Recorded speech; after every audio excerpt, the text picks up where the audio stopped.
Sunil Kumar ji, Africa से। राधे राधे।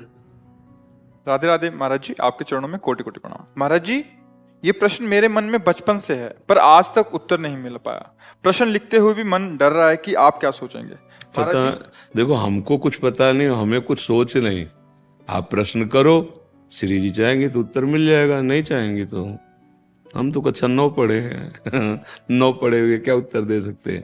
हाँ, वो चाहे तो मूर्ख से भी वेद बुलवा दें, वो कर तुम अकर तुम अन्यथा कर तुम। तो आप प्रश्न करो, डरो मत। अपने जैसे माता पिता से बात करते हैं, जैसे मित्र से बात करते हैं, ऐसे संतों से बात करते हैं। डरा थोड़ी जाता है, अधिकार पूर्वक बात करते हैं कि हमारे आप हो, हमारे मन का संशय कहाँ दूर होगा, आप दूर कीजिए। क्योंकि जैसे अपने माता पिता, अपने मित्र, तो हम अधिकार पूर्वक बात करते हैं ना, ऐसे संतों से बात करते हैं, डरा नहीं जाता। महाराज जी, आपके सत्संग में सुना है कि भगवान के भजन करने वाले को त्रिभुवन में कोई भी परास्त नहीं कर सकता। महाराज जी, पर फिर भी वैष्णो देवी जाते समय बस खाई में क्यों गिर गई? अमरनाथ और केदारनाथ देखो यात्रा बच्चा, में कई बार बर्फबारी हो गई। देखो बच्चा, सकामता के लिए न जाने कितने कुकर्म किए हैं और उसी सकामता के लिए जा रहे हैं। उसी सकामता की प्रारंभिक ना निरंतर भजन करने वाले हैं, न ये शरीर समर्पित है, न मन समर्पित है, न प्राण समर्पित है, तो भी उनका मंगल हुआ। क्योंकि वो जा रहे हैं वैष्णो देवी। मरना तो था ही उनको, पर मरे वैष्णो देवी में, उनका मंगल हो गया बच्चा। वो कोई भगत इस कोटि के नहीं जिस कोटि की बात हम जो सत्संग में करते हैं। बाल बांका का मतलब, अब उनका भी बाल बांका हुआ क्या? उनको यमदूत ले जाएंगे क्या? वो नरक जाएंगे क्या? क्योंकि उनका लक्ष्य था मां भगवती के दर्शन करने।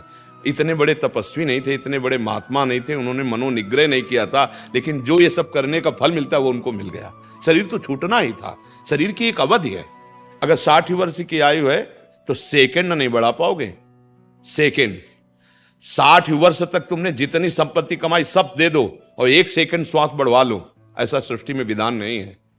ऐसी कीमती श्वासों को भगवान में लगाया ही नहीं, पर फिर भी काम बन गया। बद्री नारायण गए, बस कंट्रोल बाहर हुई, सब के सब मर गए। कहां पहुंचे? भगवान। इसको निगेटिव के लेते हो, नकारात्मक सोच में के लेते हो। आप वृंदावन आए, आप रिक्शा में बैठे, रिक्शा पलट गया, हाथ टूट गया। अब आपको लगेगा कि मैं वृंदावन आया, भगवत मार्ग में कदम रखा, यार हमने यहां क्या पाप किया जो भैया हमारा हाथ टूट गया? हाँ, तुम्हारी गर्दन टूटनी थी, तुम्हारी नस नस टूटनी थी। अब एक हाथ टूट करके सब पूरा निपट गया।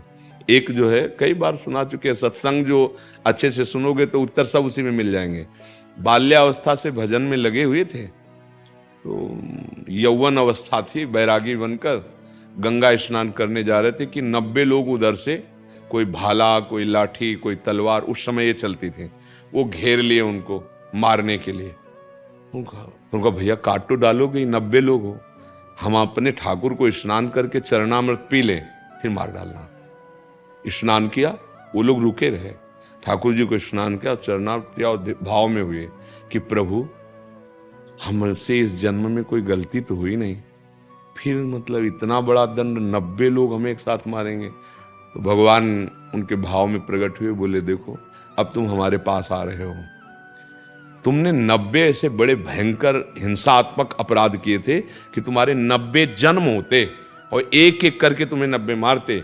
मेरे इसी जन्म के 10-20 वर्ष के भजन का प्रताप ये है कि 90 एक साथ मारेंगे, अब मारेंगे, बचोगे नहीं।